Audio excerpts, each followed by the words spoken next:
The Hidden Scissors, The Secret of Rivertown. Scene 1. Alice's Atelier. It was a typical night in Rivertown, where soft jazz filled the air, mingling with the gentle clinking of crystal glasses echoing from the elegant neighboring house. The streetlights cast dancing shadows through the windows of Alice's atelier, creating a nearly magical environment filled with colorful fabrics and a sense of creativity in the air. Inside the atelier, Alice, a passionate 24-year-old seamstress, was immersed in her creations. Her short, wavy blonde hair reflected the soft light of the hanging lamp, while her expressive blue eyes focused on the details of the dress in front of her. This collection has to be perfect. Alice murmured to herself, with emotion pulsing in her voice. She held a piece of shimmering silk, running her fingers over its smooth texture. If I can't capture the essence of freedom and joy of this era, who will? The silver scissors beside her gleamed, a legacy from her grandmother. It was an antique tool, laden with stories and memories, and Alice treated it with reverence. You always knew what to do, Grandma. Alice said as she carefully picked up the scissors. As the hours passed, Alice sewed with passion, each stitch reflecting her creative spirit. The air was thick with anticipation for her big moment, the presentation of her new collection at the city's gala ball. It's not just a dress. It's my chance to show the world what I am with the freedom, elegance, and boldness of the modern woman. She paused briefly, looking out the window and imagining the scene at the ball, with people dancing and laughing under the twinkling lights. I'll be there, making a statement, she exclaimed, a smile spreading across her determined face. Scene 2. The rush to the fashion show. Alice's atelier, a small but vibrant space filled with colorful fabrics, sketches, and sewing tools. The atmosphere is illuminated by warm light that highlights the creative energy of the place. Alice, a young seamstress with wavy blonde hair and expressive blue eyes, is in the middle of her masterpiece. She is passionate and determined, always seeking perfection in her creations. The city is buzzing, and tension and excitement fill the air as the big day of the fashion show approaches. Alice adjusts the final details of a stunning dress on the work table. Her gaze is focused and nervous. After weeks of hard work, the time has come. Every detail has to be perfect.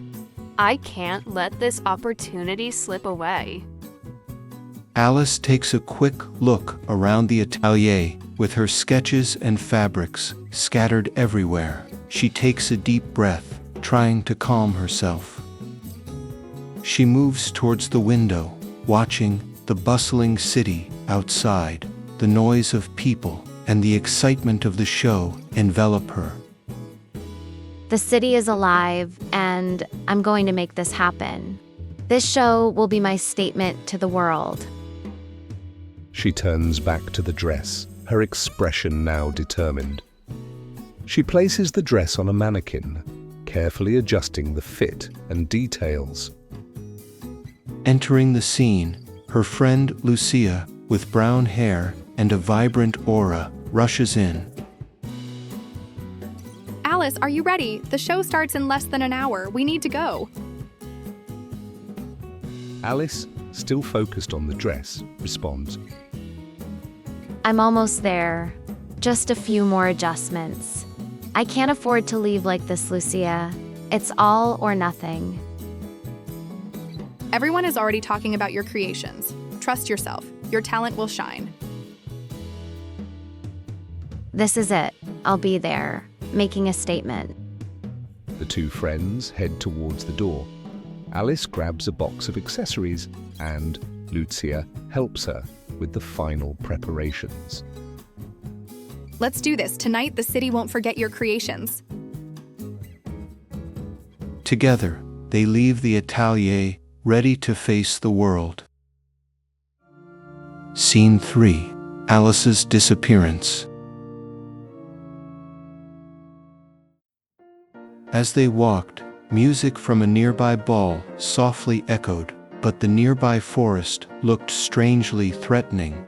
The dirt path, once illuminated by moonlight, now seemed covered in shadows, as if something lurked. Upon reaching the edge of the forest, Alice hesitated. Curiosity pushed her forward.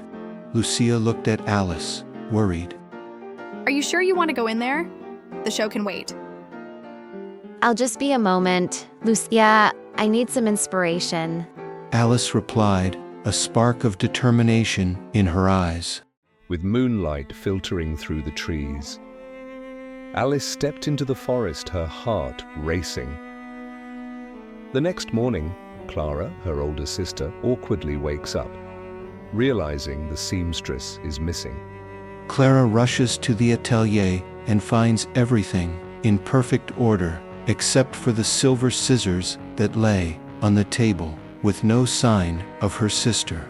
Where are you, Alice?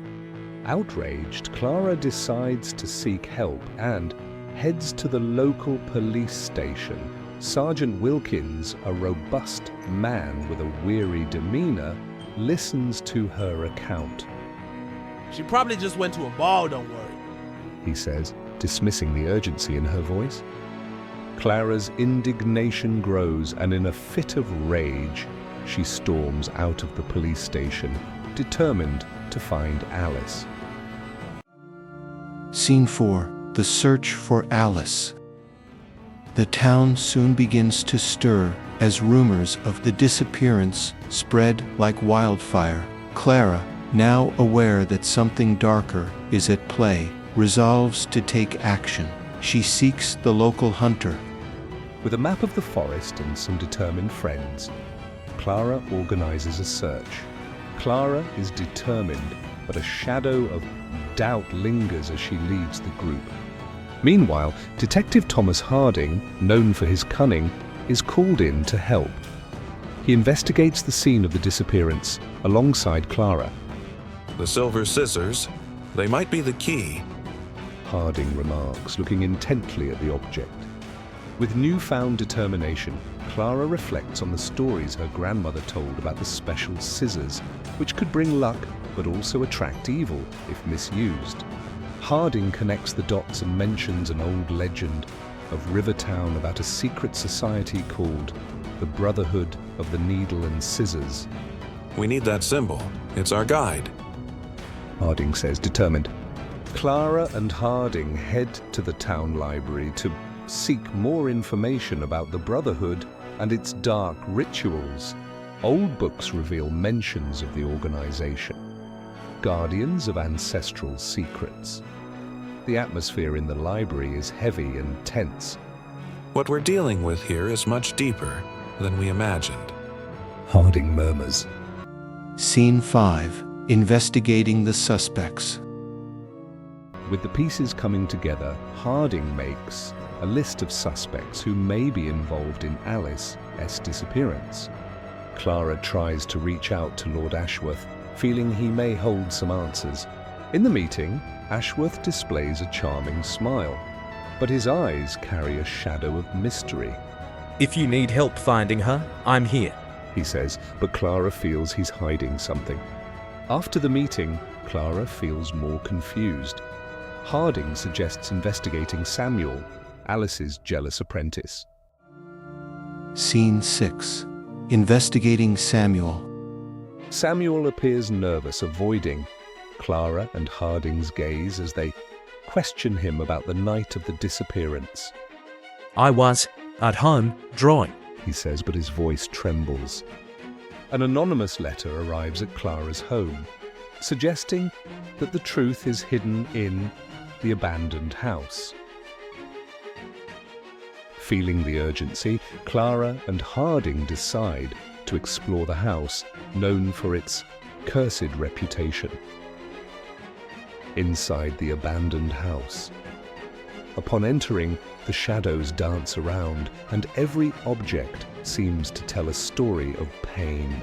See, these letters are like pieces of a puzzle we need to assemble. Harding says as he finds more letters about the Brotherhood. Scene 7. Revelations from the past. Inside the house, Clara and Harding find a diary belonging to Alice. Clara flipping through Alice's diary with a mixture of emotions on her face. The pages reveal Alice's discoveries about the Brotherhood. Clara says, as tears of determination stream down her face.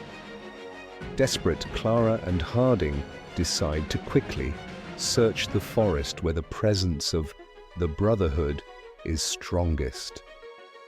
Arriving at the clearing, they find an altar. The shadows begin to close in, and Clara feels the tension in the air. If Alice is here, we will not give up. Harding exclaims, challenging the shadows. With the moonlight illuminating the scene, the truth is about to be revealed, and the Brotherhood emerges from the shadows. Scene 8. The fatal encounter. As the Brotherhood emerges from the shadows, Clara and Harding brace themselves to face the unknown. You should not have come here. One of the hooded figures says, their voice echoing in a way that sends shivers down Clara's spine. Clara and Harding exchange confused glances as Clara replies, What do you mean by that? Where is she? The figure steps forward, revealing a face hidden behind a mask that radiates an aura of power. As Clara and Harding try to understand the figure's words, they feel an ancient power pulsing around them. Clara opens Alice's diary, and the written words begin to glow, revealing a passage that Alice had written before disappearing. I have found a truth I cannot ignore. The power the Brotherhood offers is irresistible. If I do not return, know that I made this choice for a greater good. You cannot take Alice back. Harding yells, challenging the Brotherhood. But the figure simply smiles. At the moment Alice made her choice, she became one of us. What you see as disappearance is an awakening. With tears in her eyes, Clara turns to Harding. We did our best. She says, her voice trembling. As they walk away from the clearing, the moon shines brightly above them, like a sad reminder of Alice. The diary, the light of truth, now remains as a symbol of her painful choice and a dark warning.